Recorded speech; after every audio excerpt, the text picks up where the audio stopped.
రాత్రి వేళ కామాక్షి ఆయన పడుకున్న దగ్గరికి వచ్చి తట్టి లేపింది. ఆయన లేచారు. కేశపాశాన్ని తీసి ఇలా చూపించి ముట్టుకో అంది.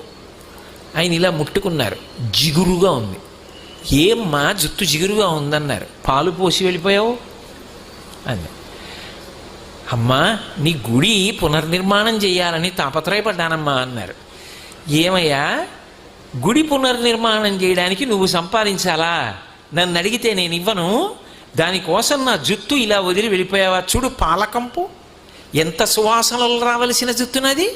వెనక్కి వచ్చి అభిషేకం చెయ్యండి.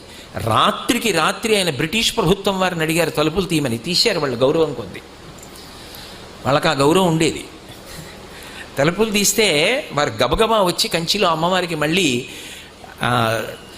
అభిషేకం పూర్తి చేశారు. ఆ తర్వాత ఎక్కడి నుంచి వచ్చిందో కాసుల వర్షం పడిపోయింది. ఆ దేవాలయం అంతా పునర్నిర్మాణం చేశారు.